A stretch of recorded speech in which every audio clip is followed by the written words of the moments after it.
Muchas gracias por la invitación y gracias por la presentación, Sergio. Se pudieron dar cuenta que es amigo mío, Sergio, así que dijo más cosas de las necesarias.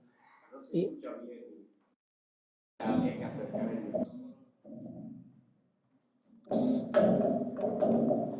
Ya. Ahí se escucha mejor, ¿sí? Ya.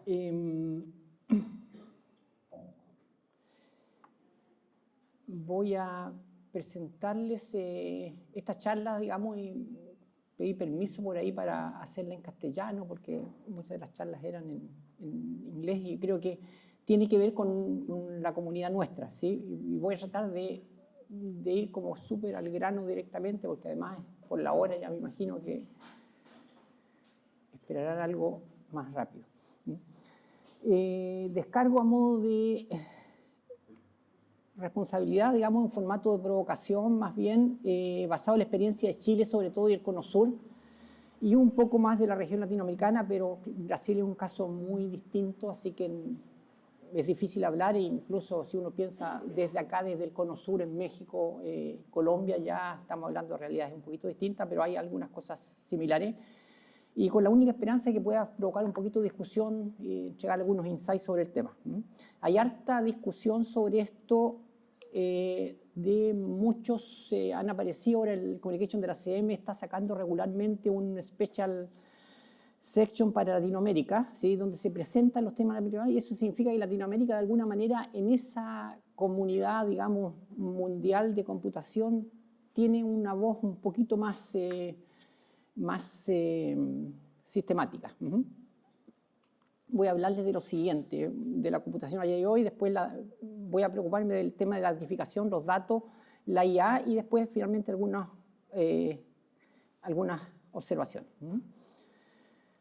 Entonces, primero computación ayer y hoy, ¿sí? Esa es la computación de ayer. No sé si aquí habrá alguno que vivió eso, digamos, pero para los jóvenes, lo único que quiero mostrarle acá es que realmente el computador es el centro y toda la gente circula alrededor del computador, ¿sí? Es una cosa un cambio muy drástico respecto de lo que pasa hoy día, ¿sí? Entonces el computador es un apéndice de nosotros incluso.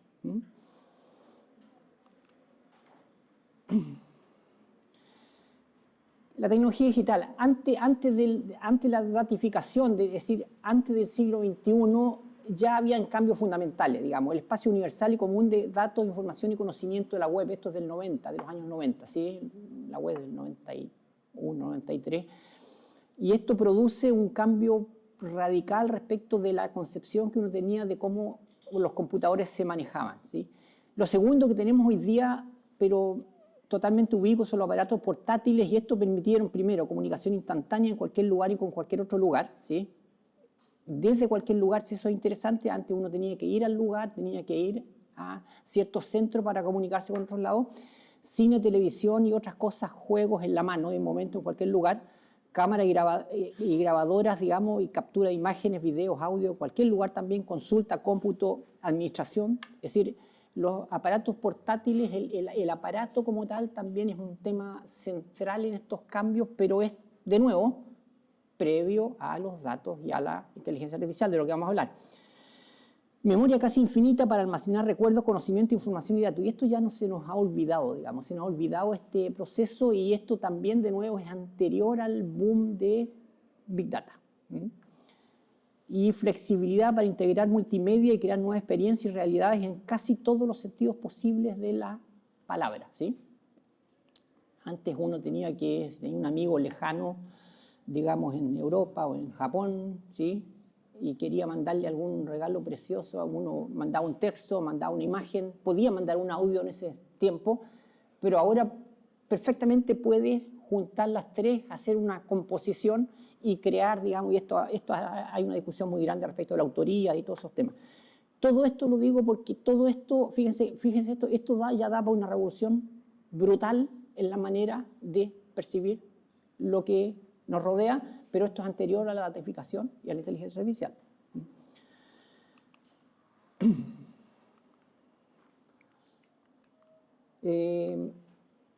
Entonces, si eso fuese poco, hoy día tenemos, y aquí estamos empezando a tratar nuestro tema, máquinas, pero nosotros estamos acostumbrados a programar máquinas y hoy día tenemos máquinas que aprenden, ¿sí? Los datos funcionaban como apoyo científico, ¿sí? El dato es el apoyo para la tesis científica. Lo que importaba de un paper era el paper, era la tesis, era el argumento, el razonamiento, y los datos eran una evidencia que soportaban eso, y hoy día un poquito se da vuelta esto y los datos aparecen como materia prima. Lenguajes formales a medios de comunicación y aparece el lenguaje natural como una interfaz muy rápida con la máquina, y de una disciplina, y esto yo creo que es súper importante, una disciplina centrada especialmente en los temas internos, ¿sí? Los computines somos gente, voy a hablar de computines porque informático, yo no uso la palabra informático, pero es informático computín, digamos, porque no, computín. Preocupados nosotros los problemas internos de la máquina, del software, del código, esa es nuestra esencia, ahí nos sentimos bien, digamos, y cuando aparece la gente nos sentimos un poquito asustados. Y la disciplina crecientemente se abrió para afuera, ¿sí? Se abrió a lo externo, a otros ambientes, sensores, computación ubicua, internet de las cosas, ambientes de sostenibilidad, ética, son todas cosas que nosotros no nos preocupábamos antes. Yo trabajo en base de datos y uno se preocupaba de la máquina, base de datos, de la base de datos, con los datos fijos, vamos a hablar de eso. En términos de disciplinas, ¿sí? Y especialmente para los jóvenes acá, estas son las disciplinas de los años 70. Esta es la ACM, ¿sí? Y tenemos Electrical Engineering, Computer Science. Ahí, si uno entraba a esta área, tenía que decidir entre esos tres campos. Y fíjense que uno estaba muy pegado al hardware, el otro muy pegado al software, y por allá estaba la gente de negocio siempre despreciada por nosotros, ¿sí? Lejito, digamos, ¿sí? Y poco a poco, y esta es la segunda versión, ¿sí? Post-90. Esto en negro es post-90, es del 2007, ¿sí? En hardware, aquí está Electrical Engineering, Computer Engineering y Computer Science, ¿sí? En este lado. Después está Software Engineering, aquí está Tecnología de Información y aquí está Sistemas de Información que se topa con la gente de bibliotecología, con gente archivística, ¿sí? Hardware, software, y fíjense cómo se empiezan a acercar, yo creo que ya está cerca. Yo creo que los colegas de ingeniería de software me aceptarían agrandar este ciclo. Este no es mío el dibujo, así que no me atreví a hacerlo, pero agrandarlo hasta acá. Y aparecen dos, en el 2007 aparecen dos cosas en el ACM, el Cybersecurity, que más o menos tiene ese rango, y Data Science, que tiene ese rango. Estamos hablando del 2007, comienzo de los años 2000, ¿sí? Fíjense cómo cambiaron las disciplinas. Eso respecto de nuestra disciplina como tal. Todavía no hemos entrado en Data Science ni Inteligencia Artificial. Así que voy a partir primero entonces ahora con los datos. Ahora sí que entonces sobre esta transformación brutal, pero a mí me gustaría que separemos lo que es los cambios producidos por los datos y la IA de los cambios per se que ha producido el tsunami digital. Entonces, fíjense que aquí hay un pionero o ¿cómo se llama? Un precursor o alguien que miró hacia el futuro, Peter Naur, que es premio Turing, ¿sí? Escribía en los Communications de la ACM el 66 que realmente nuestra disciplina debería llamarse datología, porque el centro de todo esto son los datos. Él decía, realmente esto se trata de la ciencia y la naturaleza del uso de los datos, ¿sí? Y el computador simplemente es uno de los aparatos que sirve para trabajar con los datos, ¿sí? Es decir, si ustedes se preocupan hoy día de, no sé, de la arquitectura, nadie diría que la arquitectura trata de serruchos, martillos, no, trata del edificio, trata de la materia prima y después las herramientas con las cuales nosotros armamos esto. Charles Bachmann, este es también otro premio Turing del 73, hacía el paralelo con Copérnico, ¿sí? Así que Copérnico dio vuelta. Copérnico hace una cosa muy sencilla, digamos, da vuelta una perspectiva y con eso simplifica ecuaciones, simplifica visión de mundo. Bachmann decía, una nueva base para entender está disponible en el área de los sistemas de información. Y esto se lograría por un cambio de la visión centrada en el computador a una visión centrada en los datos. Es decir, también, fíjense, estamos hablando de 73, ya se daban cuenta que aquí hay un tema, los datos aparecen como un asunto central, pero en ese tiempo el computador ocupaba tanto recurso ¿cómo se llama? Y materia y gente, digamos, que aparecía como que el computador era lo principal. Perdón, ese era el de Bachmann. Disculpen, por eso miraban raro. Ya, esto es lo que decía Bachmann, aquí está la versión de Copérnico, cambia esto y hay una nueva base para entender esto desde el punto de vista de los sistemas de información. Voy a cerrar esto mejor porque así funciona mejor esto. Ya estamos, esto es lo que tenemos hoy día realmente. No puedo moverme acá. Esto es lo que tenemos de aquí, lo que tenemos hoy día realmente. ¿Sí? Lo que tenemos hoy día realmente es un mundo digital que yo lo puse en ceros y una cinta de ceros y uno, es un poquito más que una cinta, ¿sí? Donde realmente en algún momento vamos a tener prácticamente una copia digital de casi todo lo que nos interesa del mundo real, estas flechas rojas, ¿sí? Sensores de todo tipo, sensores sociales de este tipo, ¿sí? Y acá arriba funciona el mundo digital con todos sus elementos, ¿sí? Donde estamos nosotros, esta cosa, codificando conocimiento, pero estamos en un mundo muy distinto y hay una vuelta hacia abajo, ¿sí?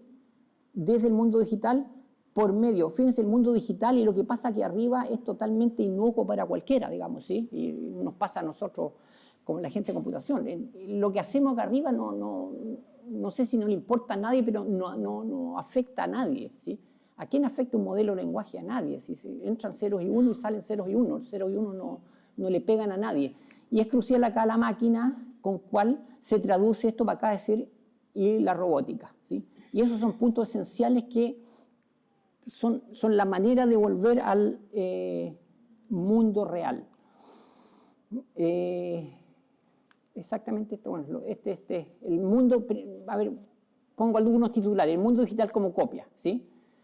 La relativa independencia del mundo digital de donde viven los modelos fundacionales, y esto lo vemos particularmente en las generaciones más jóvenes, digamos, que viven acá y no sé si saben que abajo hay un mundo real, digamos, ¿sí?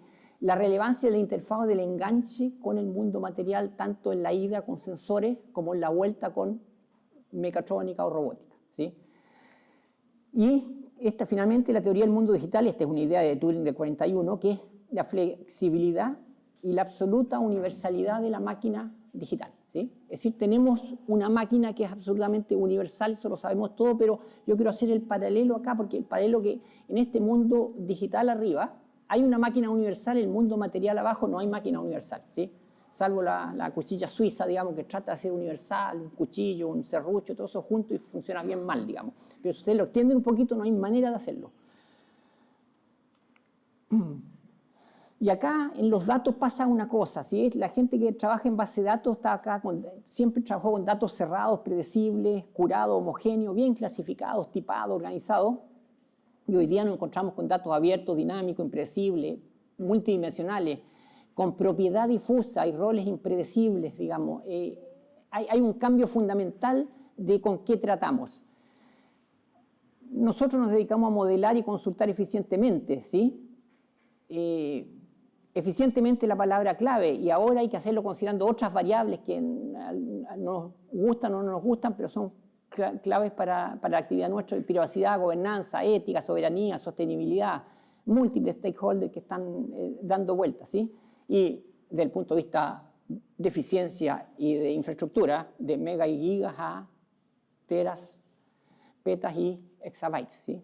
Un cambio muy, muy, muy, muy gigante. Entonces el mensaje que me gustaría dejarles de este primer análisis de esto es que probablemente el ámbito de los datos es uno de los campos principales donde se jugará nuestra soberanía digital. Ese es un tema crucial. Es decir, aquí hay que hacerle caso a Peter Naur y a Bachmann. Es decir, los datos son el centro de esta cosa y ese es lo que va a mover después. Y tenemos una gran responsabilidad nosotros, ¿sí? Porque nosotros somos los expertos en las máquinas que trabajan con esos datos. Pero ojo, somos las máquinas que trabajan con esos datos, pero los datos son la materia prima, ¿sí? Suficiente para hablar de datos, ¿sí? ¿Qué es la IA ahora? Hoy día no voy a explicarle a usted, probablemente el grosso de ustedes sabe más de IA que yo, digamos, pero no voy a explicarle qué es la IA, pero voy a tratar de ponerla en contexto, en este contexto, ¿sí? Lo primero es sería bueno distinguir muchas maneras de, ¿cómo se llama?, de ver la IA. Hay muchas diferentes formas, voy a leer acá, ¿sí?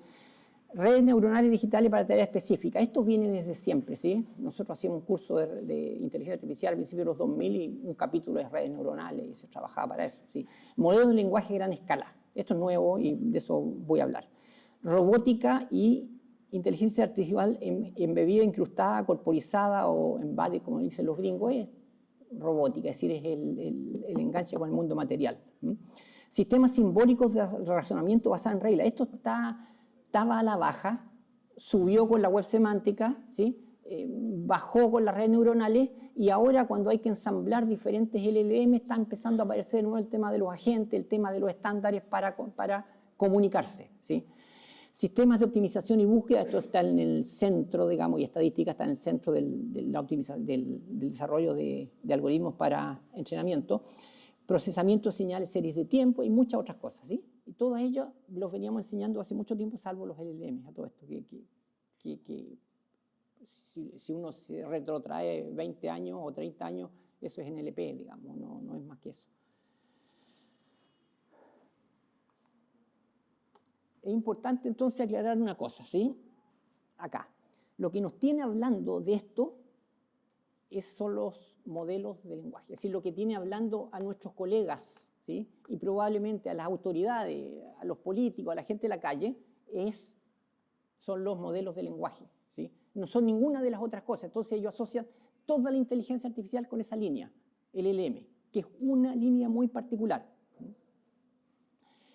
Lo que realmente ha cambiado y lo que realmente, desde el punto de vista de nuestra disciplina, ha cambiado el panorama de nuestra disciplina son máquinas que aprenden. Y yo creo que ese es un punto central, esta idea de máquinas que programan, máquinas que reciben instrucción, a máquinas que aprenden, por lo tanto tienen cierta autonomía o mucha autonomía y tienen algunas otras propiedades que asustan, digamos, como es el aprendizaje en general, asusta en todos los niveles. Y probablemente, y esta es una especulación mía, digamos, lo que va realmente a cambiar la vida de la gente es la IA corporizada, ¿no? Es la IA de biblioteca que son los modelos de lenguaje, ¿sí? Es la IA, la robótica, que hoy día ya tenemos algunos ejemplos, ¿no es cierto? Tenemos los ejemplos, digamos, los ejemplos prehistóricos de esto, la lavadora, la Rumba, el piloto automático de los aviones, el piloto automático del auto, ¿sí? Pero esa línea es la que probablemente va a romper el ambiente que estamos. Nuestro drama, ¿cuál es nuestro drama acá? De repente al principio yo creo que ya no es tan drama, lo puse como drama, pero no es tanto, yo creo, porque ya todos estamos acostumbrándonos, ¿sí? Es poquito lo que sigue. Acuérdense de este diagrama, ¿sí? Y por el tema disciplinar. Y nosotros partimos así, ¿sí? De nuevo, aquí apelo, sospecho que no apelo a una o dos personas con esto, pero este es computación el año 70 o 60, ¿sí? Estaba la máquina, la fierrería, estaba el lenguaje máquina acá, es tremendo nivel, ¿sí? Y en general había matemáticos, computines y eléctricos trabajando sobre esto, y todo sobre la máquina. Fíjense que la obsesión era ese aparato, ese era el foco, digamos, no había más que esto, ¿sí?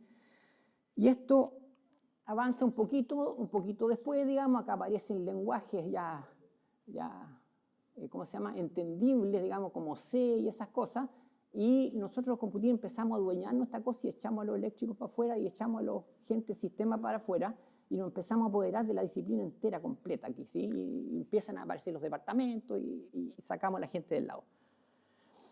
Y ya después finalmente los sacamos definitivamente y peleamos con esta gente y peleamos con esa gente, los echamos del paraíso y nos quedamos nosotros con este ciclo entero que es el ciclo de la computación, ¿no es cierto? Y aquí hay diferentes especialidades que tienen que ver con modelamiento, que tienen que ver con especificaciones gráficas o no, que después tienen lenguajes, compiladores, bla, bla, bla, hasta a la máquina, ¿sí? Y ahí estamos en el paraíso nosotros, ¿sí? Y en ese momento entonces crecemos nosotros en la época dorada de la computación clásica como tal, ¿sí? Esta pobre gente está perdida en otros lados, digamos, lo echamos para otros lados, y en ese momento aparece la IA. Fíjense que todo nuestra gran pomada, como decimos aquí en Chile, nuestro gran orgullo, o el poder que teníamos por sobre el resto de la población que está fuera de esta sala, era que nosotros sabíamos todo este camino completito hasta la máquina. Éramos la gente, ¿sí? La gente que se comunicaba con la máquina. Eran los sacerdotes que sabían hablarle a las máquinas, ¿sí? Y resulta, ¿sí?, que aparece la IA y nos produce un trauma, ¿sí? ¿Por qué? Porque todo eso ya no es que desaparezca, pero aparece subordinado a otra cosa, ¿sí? Aparece subordinado. Y este es un gran drama para nosotros, ¿sí?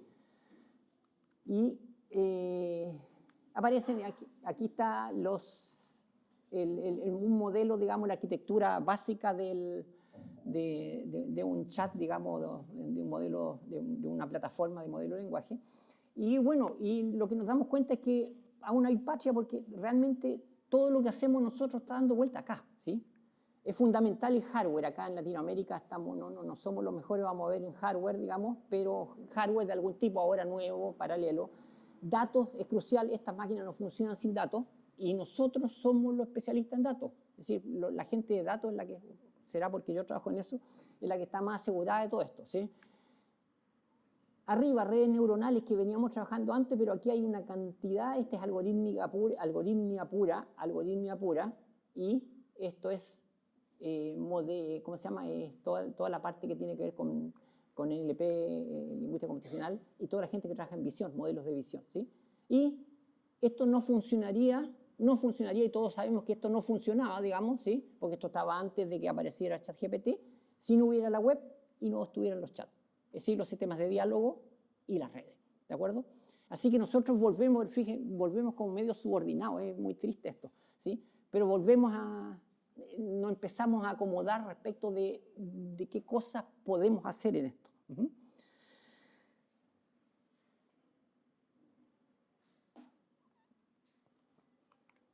La historia se repite afortunadamente, ¿sí? De nuevo, ¿se acuerdan el mainframe que vimos al principio con la gente, con esa oficina gigantesca, digamos? Y es un poquito esto que está acá, ¿no es cierto? ¿Sí? Es una máquina donde está toda la gente en torno a la máquina, con la única diferencia que esa máquina, ni siquiera esa muy diferencia, digamos. En ese tiempo era la IBM con un par de compañías más, digamos. Hoy día es Google, OpenAI, Microsoft, Meta, con toda la gente funcionando. Pero la gran revolución en la computación tradicional fue en los años 70, cuando aparece el mini computador y aparece el computador personal, ¿sí? Y se desengancha esta servidumbre respecto de un modelo gigante. No es que cada uno en la casa podamos tener el modelo gigante, pero el modelo que tenemos en la casa sirve para casi todos los efectos para lo que nosotros queremos, ¿sí? No sirve para la gran digamos, maquinaria de la National Security Agency norteamericana, pero entonces fíjense que esta idea, y esto va a aparecer pronto, esto no es cosa de tiempo que aparezca en algún formato, ¿sí?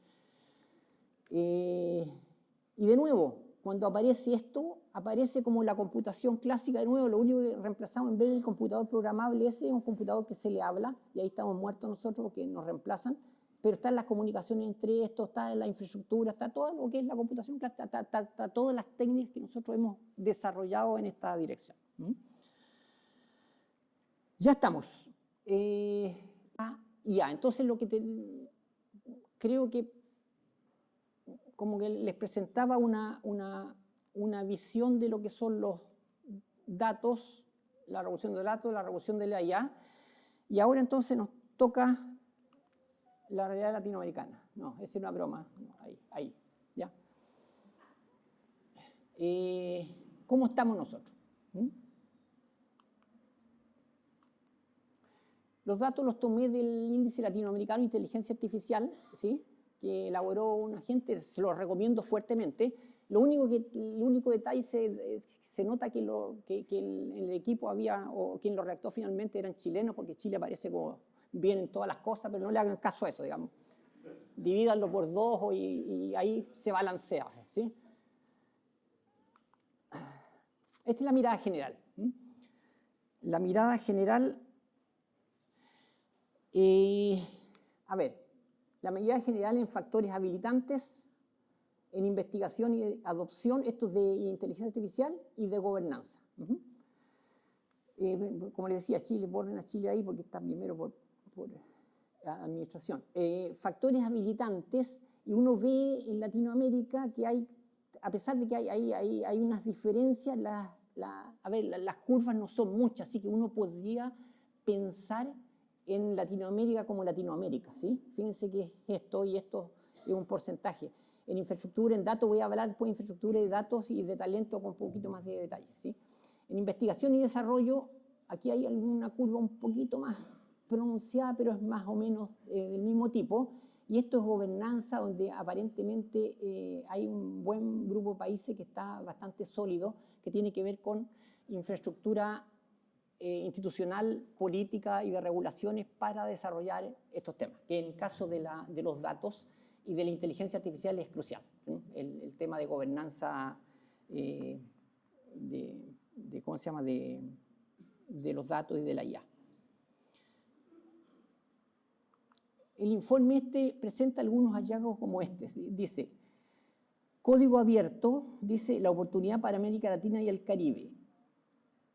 Código abierto, sí. Después voy a hablar de datos abiertos y ahí yo tengo algunas observaciones sobre los datos abiertos como tal, digamos, la noción de datos abiertos. Muchos datos, pero poca disponibilidad. Latinoamérica es una zona que genera muchos datos, pero muchos datos, pero hay poca disponibilidad. Este informe dice que hay poca disponibilidad para alimentar las IA actuales, ¿sí? Y uno podría decir, por suerte, ¿sí? Claro, pero por otro lado, eso significa que de alguna manera estamos muy mal representados en las concepciones, es decir, no sé si tienen concepción estas máquinas, pero en el bagaje cultural, en los sesgos de las máquinas, ¿sí? Y eso sería muy bueno tenerlo. Y la pregunta yo creo que central aquí es cómo tener eso, cómo producir suficientes datos, cómo rellenar eso con datos, pero sin perder soberanía, que vamos a ver que es un tema crítico. Esa balanza es terriblemente compleja hoy día. Talento humano, alfabetización, pero poca especialización. De hecho, hay mucha alfabetización sobre estos temas en Latinoamérica, pero hay pocos especialistas.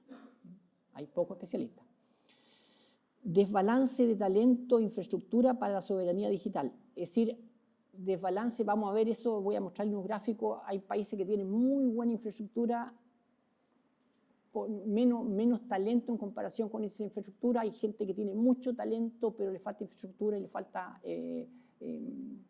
¿cómo se llama?, base legal, digamos. La IA generativa, una oportunidad de democratización del acceso. Y este es un tema súper importante, ¿sí?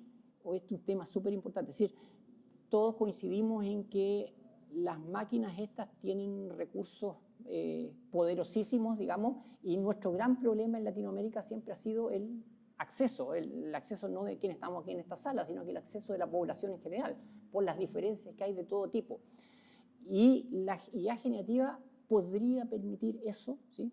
Módulo, de nuevo, sesgos de lenguaje, modo sesgos culturales y modo lenguas, que voy a hablar de eso. Investigación escasa y concentrada, sobre IA muy escasa y concentrada, gobernanza en IA, mucho plan y poco acción. Bueno, sospecho que esto no solo es en IA, en Latinoamérica, pero falta un poquito más de, a ver, hay muchas regulaciones, pero ninguna regulación que se ponga si tienen regulaciones sin dientes, esa es la idea. Y sustentabilidad, y ese es un tema que no aparece mucho, según los autores del informe, digamos, es un tema que no nos preocupa demasiado todavía.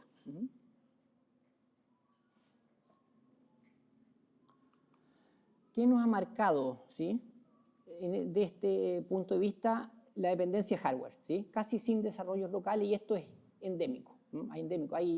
Hay intentos famosos de desarrollar hardware en Argentina, en Brasil, ¿sí?, con éxito parcial, ¿sí? Pero este un problema endémico y es un tema, un desafío, digamos, cómo se resuelve esto, porque este es un problema que se viene arrastrando, ¿sí? Y no es que vamos a resolverlo ahora, pero a ver si las nuevas generaciones salen con el domingo 7 y lo hacen, logran una solución. Dependencia de gran software, ¿sí? De gran software, sí, de las grandes compañías de software, esto lo conocen todos los que han trabajado con el Estado, ¿sí? Los grandes contratos con las grandes compañías, pero inmensidad de desarrollos locales, mucho talento local de desarrollo software, ¿sí? Pero esto se contrapone con el software empaquetado que viene y hoy día está pasando en educación. Supongo que a la gente que está en las universidades les pasa que ya los burócratas, iba a decir, los administradores, están tratando de comprar, digamos, y hacen encuestas y hacen estas cosas para ver con qué sistema monolítico compramos de los que venden que resolvería todos los problemas de educación, ¿sí? De ya. Que ya hay muchos, hay 2 o 3 de grandes compañías y hay muchos otros de estos. Bueno, ¿qué hacemos con eso? Y ahí de nuevo estamos entrando este desarrollo de las grandes compañías versus desarrollos locales. Enseñanza y centro de estudio, pregrado, magíster, doctorado, hay muchos repartidos en toda Latinoamérica. Ese es un tremendo activo de los latinoamericanos. Y centro de investigación, más bien escaso, ¿sí? Pocos centros de investigación sobre estos temas.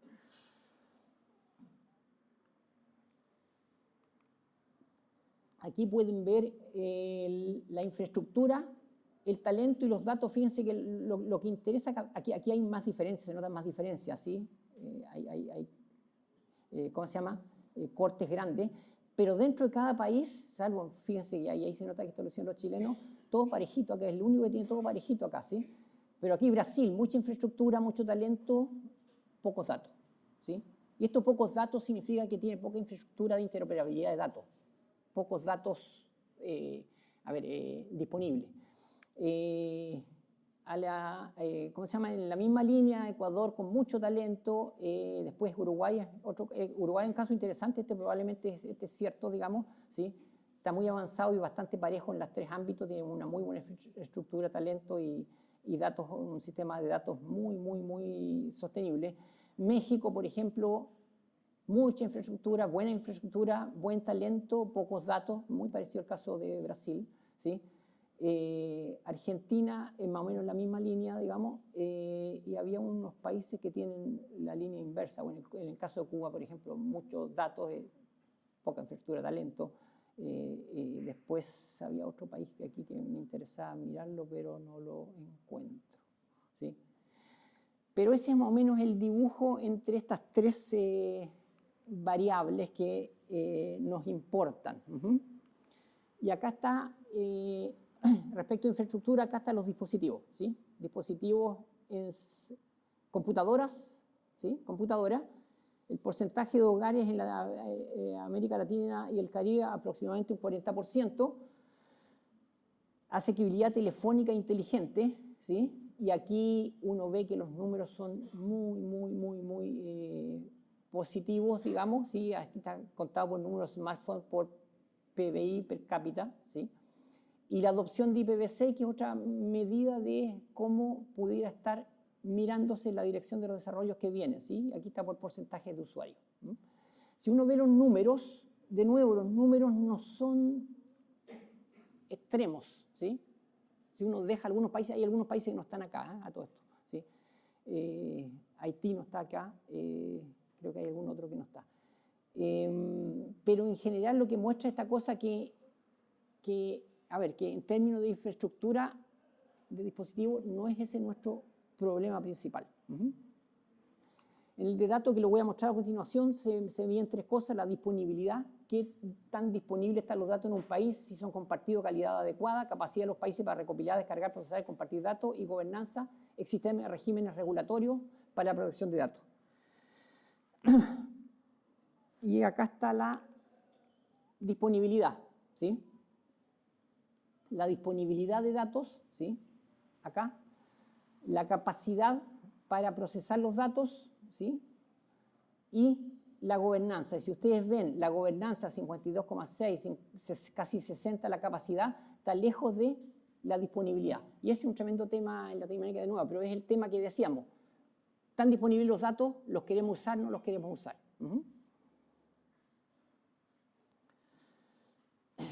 La IA en datos duros de IA en Latinoamérica, ¿sí?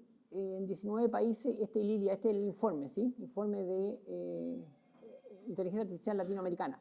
Se concentra solo el 1,12% de la inversión global en inteligencia artificial mundial y cuenta con empresas unicornio en apenas 6 países.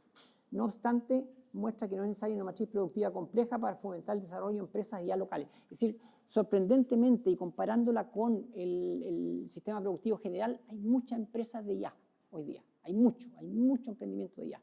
Y es una cosa que el informe ese llama la atención, ¿sí? Esta es investigación, ¿sí?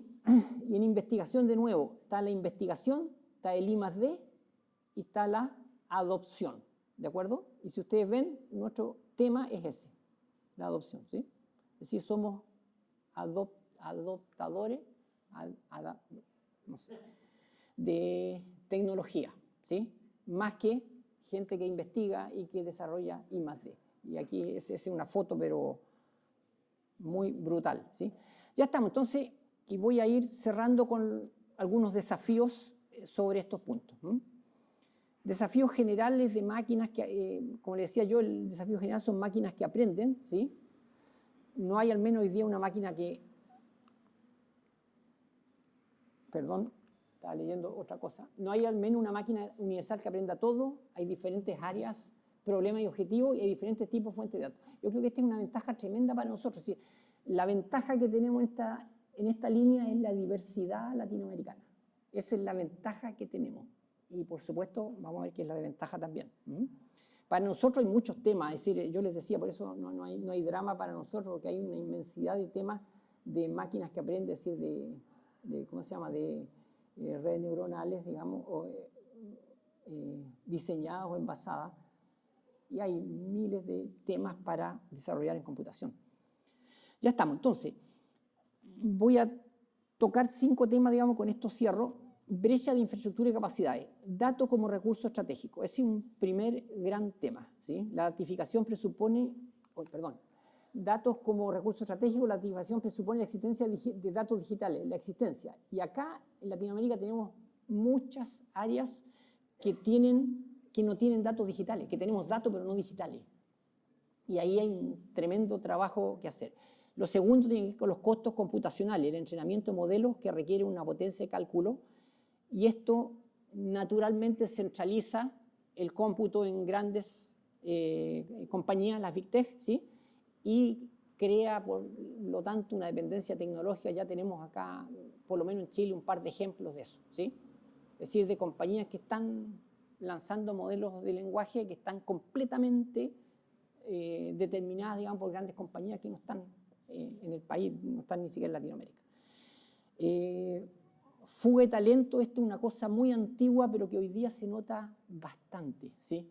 Bastante. Y este es un desafío permanente que hemos tenido como Latinoamérica desde siempre, digamos. Los mejores talentos en general los captura, los atrae, digamos, las grandes compañías. O se van a experimentar a otros lugares. El segundo tema que quería levantar es el dependencia tecnológica y soberanía digital, modelos ajenos, realidades ajenas, ¿sí? Usamos nosotros hoy día modelos de AI, todos los clásicos, ¿sí? Usamos modelos de AI, el modelo ajeno, realidad ajena. Usamos modelos de IA entrenados principalmente con datos del hemisferio norte, ¿sí? De hecho, casi el 80% de los datos de los LLM están en inglés, ¿sí? Y eso, algo hay en eso, ¿sí? Algo hay en eso. Si uno le cree a los lingüistas, digamos, que han estudiado el lenguaje toda la vida, que el lenguaje no es solo una herramienta de comunicación, sino una herramienta de formación de miradas, digamos, de cultura, de relaciones. Entonces estamos de alguna manera trabajando desalineados en eso. La ilusión del acceso democrático, de que tengamos esto, y esto no va para nosotros, porque nosotros lo sabemos, pero se los digo porque este es el caso del 90%, no sé, de la gente que tenemos allá afuera, digamos, ¿sí? La ilusión de que tener acceso vía API a estos modelos es que estamos subidos al carro, ¿de acuerdo? Pero no podemos auditarlo, es muy difícil de regular las plataformas particularmente, menos modificarlas, ¿sí? En ese sentido, somos usuarios, no somos diseñadores, no somos arquitectos del sistema. Un riesgo de neocolonialismo digital. La dependencia de plataformas y modelos extranjeros puede llevar a una nueva forma de colonialismo donde las reglas, los valores y la dirección de la tecnología se deciden fuera de nuestras fronteras. Y esto es súper pesado hoy día, súper duro, ¿sí? Porque las Big Tech ya casi no dependen tampoco de los estados, ¿sí? Entonces, estamos dependiendo de un grupo de compañías que traspasan fronteras sin ningún problema.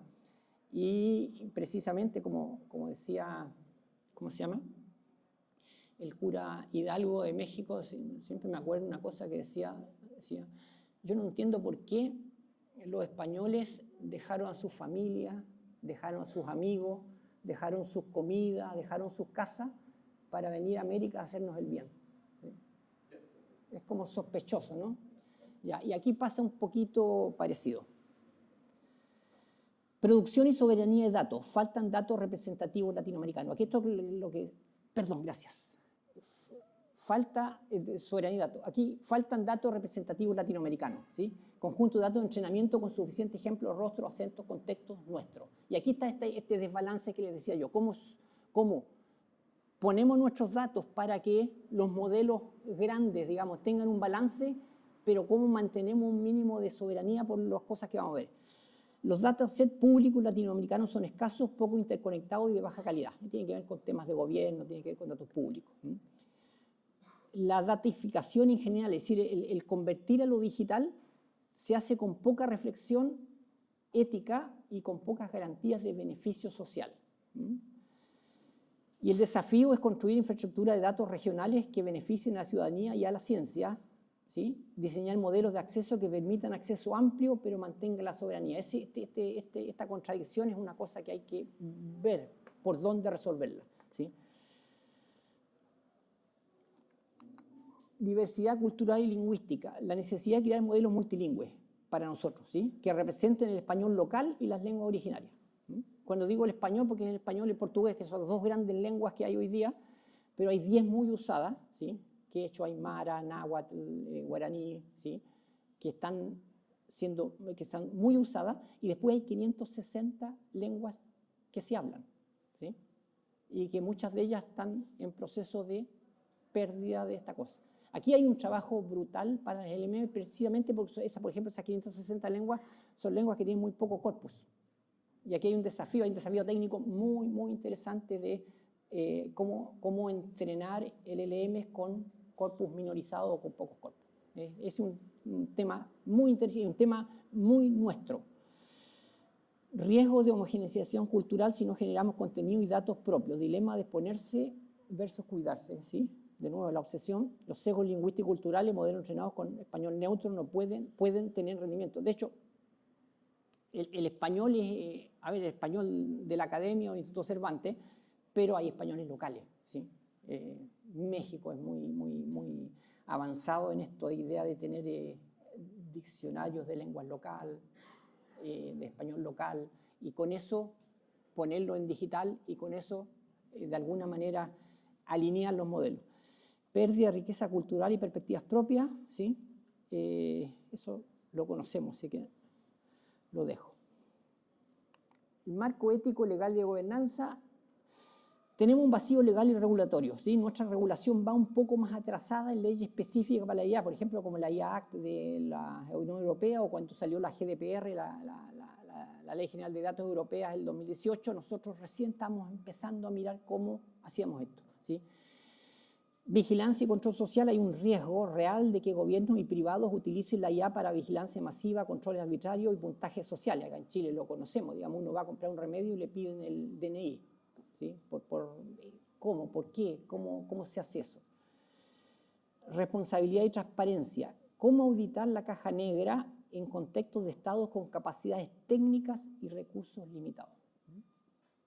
Es decir, es como risible que uno va a auditar un sistema que conoce más que uno y lo conoce a uno todavía. Entonces no hay manera de... ¿sí? Es como tratar de hacerle un psicoanálisis al psicoanalista. No, eso no funciona. Las universidades como espacios neutrales para doctoría, y aquí las universidades en Latinoamérica todavía son espacios de neutralidad de alguna manera y pueden servir mucho para los temas de auditorías independientes de las IAs en uso. Creo que es una cosa que debiéramos aprovechar con mucha fuerza. De esto no voy a hablar mucho porque esto da para una charla entera, pero pongo 3 titulares, digamos, ¿sí? Lo primero es que la automatización en economías frágiles como latinoamericana pueden, yo le puse puede ahí por ser caballero, pero realmente profundiza la precarización laboral, ¿sí? Entonces no se trata solo de los trabajos manuales, sino también muchos trabajos cognitivos y de cuello blanco que están en veremos.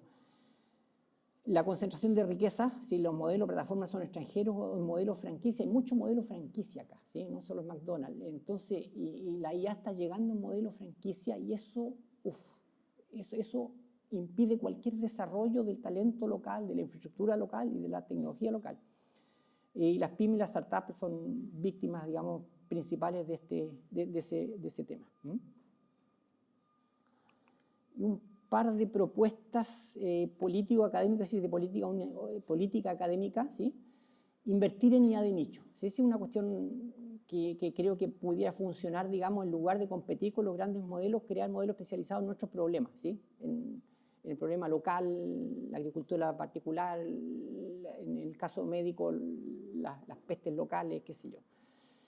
Crear alianzas regionales, promover la creación de consorcios para compartir recursos de computación, una suerte de AWS latinoamericano, ¿sí? Y datos también, ¿sí? De hecho, tenemos poco o casi no tenemos ninguna, ¿cómo se llama?, alianza para compartir datos a nivel latinoamericano, ¿sí? Y datos hay y hay disposición, pero no está como la organización, no está la lógica, ¿eh? Fortalecer redes latinoamericanas de investigación, educación y IA. Hay un grupo de trabajo de IA del CLEI, ¿sí? Que está funcionando. Hay un LATAM GPT que tiene un grupo de investigadores en varios países. Hay algunas iniciativas y habría que fortalecerlas y multiplicarlas porque de alguna manera es la manera de salir de esto. Fortalecer la educación, ¿para qué lo digo? Esto lo saben ustedes mejor que yo. Eso después, esos son los puntos que quería dejárselo ahí. Yo sé que son muchos, digamos, además el momento no es el mejor para ponerlos, digamos, un poquito antes del almuerzo, entonces le agradezco mucho.